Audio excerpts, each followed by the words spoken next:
Cermat untuk memilih mobil pertama, khususnya buat teman-teman nih. Nah, ini bisa menjadi tips, bahkan kalian harus benar-benar pantau video ini sampai akhir, guys. Beberapa poin yang harus kita cermatin untuk bisa memilih mobil pertama kita, guys. Nah, kali ini gue akan ngebagi atau gue akan share untuk kalian. Gue punya 5 tips untuk kalian bisa dapetin mobil bekas yang pastinya daily use untuk pemakaian jangka panjang.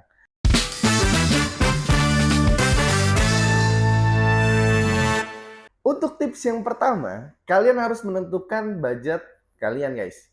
Jadi teman-teman bisa menentukan budget untuk memilih mobil yang akan kalian milikin. Nah, di samping budget, kalian harus tahu pembelian pembelian unit itu ada dua cara. Yang pertama adalah cash, yang kedua adalah kredit. Jadi teman-teman harus tentuin dulu teman-teman mau ambil cash atau kredit.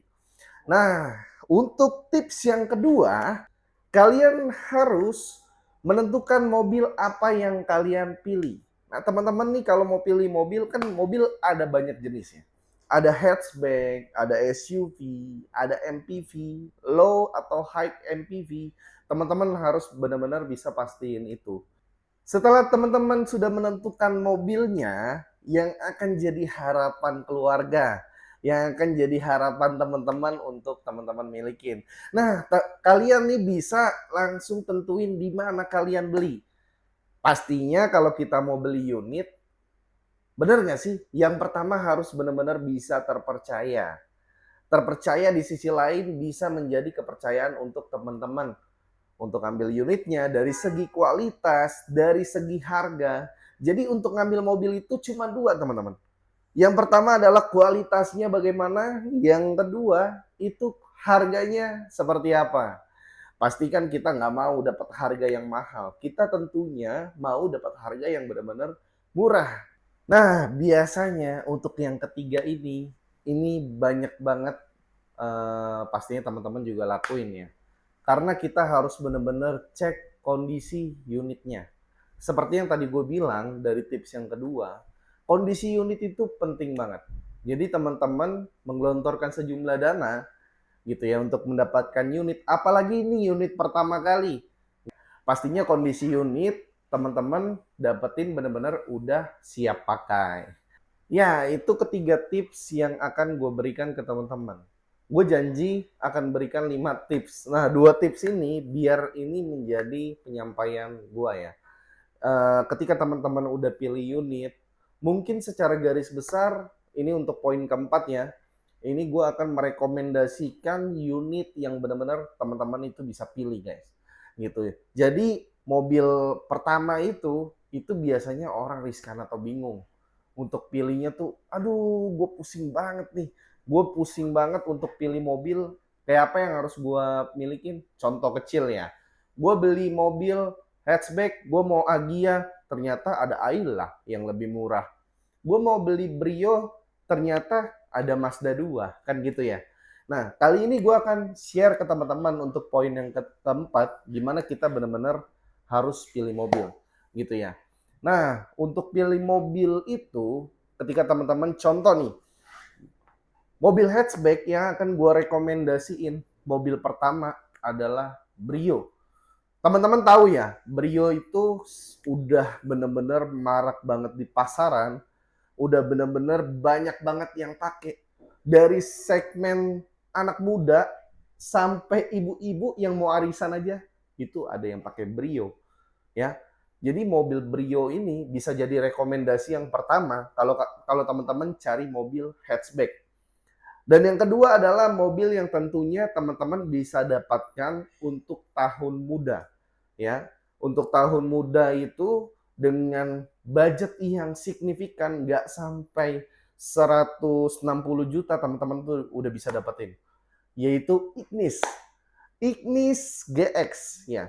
Ignis GX ini orang pikir mobil yang notabene kecil.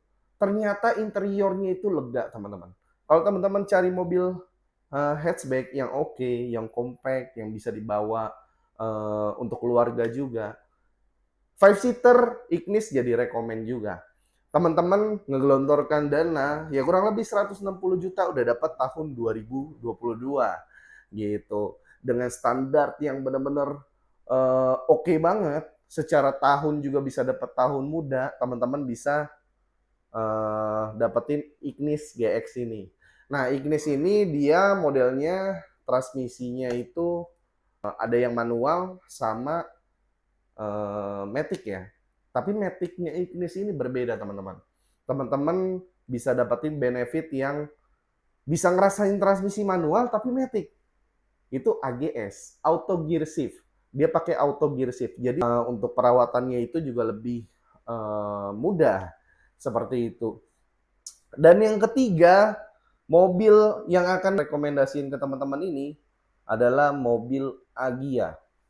Agya ini teman-teman pasti pikirnya LCGC, mobil yang seperti apa gitu ya, nggak kenceng karena 3 silinder dan sebagainya. Tapi ini bisa jadi rekomendasi juga teman-teman. Karena Agya ini brandnya dari Toyota ya, dia udah ngasih desain yang benar-benar sporty, yang benar-benar elegan gitu ya. Di tahun 2022 teman-teman tuh bisa dapetin di bawah 150 juta. Agya itu udah 4 silinder, 1200, ini sama-sama 1200 cc yang benar-benar notabene adalah pemakaian untuk daily. Daily use car yang oke, bahan bakarnya irit, teman-teman bisa pilih Agya ini gitu ya. Agya tuh kurang lebih sekitar 130 jutaan. 130 jutaan teman-teman udah dapat 2022 tipe GR lagi. Jadi teman-teman harus benar-benar pikirin. Kalau ini adalah rekomendasi hatchback dari gua, gitu ya. Nah, kalau MPV, pasti kalian lagi cari mobil yang 3 baris, ini bisa jadi rekomendasi juga. 3 unit yang bisa jadi rekomendasi teman-teman nih. Yang pertama adalah mobil Suzuki R3. R3 ini sangat diminati untuk secara mobil keluarga, karena teman-teman tuh bisa dapetin R3 itu sekitar 150 something itu di tahun 2018 ya, atau last edition. Atau kalian kalau kalian mau yang modelnya lebih muda itu di 2019 ya. 2019-an itu tuh kurang lebih sekitar 180 juta gitu. Jadi balik lagi ke poin yang tadi, teman-teman bisa sesuaikan budget teman-teman. Tapi gua akan kasih rekomendasi unit yang pertama adalah R3. Yang kedua adalah Honda Mobilio. Honda Mobilio ini laris banget di pasaran. Karena apa? Karena dia mobil yang nyaman. Notabene itu mobil di bawah 150 juta, teman-teman. Bisa bergengsi dengan mobil Honda gitu ya. Di bawah 150 juta teman-teman udah bisa dapetin Honda Mobilio. Kalau teman-teman mau seperti yang sudah facelift, yang matanya sipit, itu mulainya tahun berapa ya? 2018. 2018 itu paling sekitar Pego ya. Gitu. Jadi teman-teman tuh udah dapetin mobil yang oke, secara fungsional udah dapat semua, terus juga nggak malu-maluin juga kalau dibawa, apalagi bawa keluarga, itu bisa jadi rekomendasi juga Honda Mobilio. Nah yang ketiga yang akan gua sampaikan ini mobil yang udah benar-benar marak banget di pasaran teman-teman. Mobil ini dari tahun ke tahun, dari pergantian model, tetap banyak yang pakai. Dari abang-abang Grab, dari apa namanya perusahaan juga, dari kita sebagai individu itu juga banyak yang gunain, yaitu Toyota Avanza. Toyota Avanza ini yang facelift-nya murah teman-teman. Yang 2021 ya, mata kucing, udah mata 2. Nah itu tuh cuman di 160 jutaan. Kalau teman-teman mau ke model yang lebih baru, ya so balik lagi tergantung budget teman-teman. Tapi gue merekomendasikan untuk ke model yang di tahun 2021. Itu oke banget. Pemakaian oke. Masih RWD. Jadi penggerak roda belakang. Mungkin notabene teman-teman yang berumur sekitar 30-an plus-plus nih. Nah suka banget nih sama mobil-mobil yang penggerak roda belakang. Itu bisa jadi rekomen juga untuk mobil keluarga teman-teman. Tipe mobil yang berikutnya ini maco banget ya. mobil SUV yang kalian bisa dapetin itu bisa di under 200 juta lah gitu ya. Yang pertama gue rekomendasi itu ada CR-V. Nah, CR-V ini mobil yang oke banget secara pemakaian, itu nyamannya luar biasa ya. Itu kalian bisa dapetin di tahun 2013-nya ya, yang prestis itu sekitar 160 juta ya. Kalian 160 juta tuh udah bisa bawa pulang CR-V gitu. Nah, untuk yang berikutnya atau yang kedua itu adalah Mazda CX-5 ya. Mazda CX-5 itu oke banget pemakaiannya, fiturnya full fitur lengkap. Dia juga udah ada sunroof ya.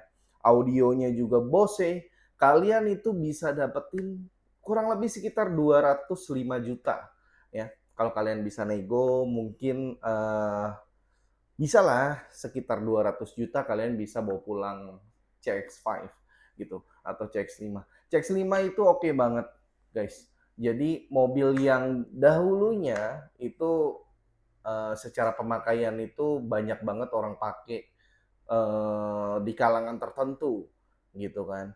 Kalau sekarang itu semua udah bisa pakai gitu ya. Nah, jadi untuk poin keempat sudah gua selesaikan. Untuk poin yang terakhir sekaligus untuk penutup, gua akan membahas soal bagaimana kalian ketika sudah dapat unit Mokas, kalian itu mesti harus apa?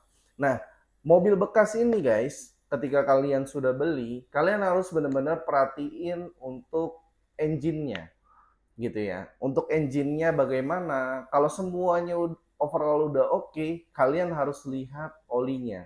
Karena biasanya kita harus preventif lebih lanjut ya sebagai pemilik baru gitu ya. Kita harus refresh untuk olinya, baik transmisi ataupun mesin. Nah, untuk radiator juga harus dicek juga ya. Untuk coolant-nya seperti apa itu harus dicek. Karena bagaimanapun untuk pemakaian ke depannya apalagi kalau kalian pakai untuk trip jauh. Nah, itu perlu banget pentingnya untuk kalian cek. Gitu, guys. Oke guys, sekian dari gua. Kurang lebihnya gua mohon maaf, tapi gua akan bahas tuntas untuk Mokas buat kalian. Dan jangan lupa untuk like, komen, dan subscribe. Apalagi kalian harus nyalain lonceng notifikasi agar kalian bisa dapat video terupdate dari gua. Sampai jumpa di video selanjutnya. Bye.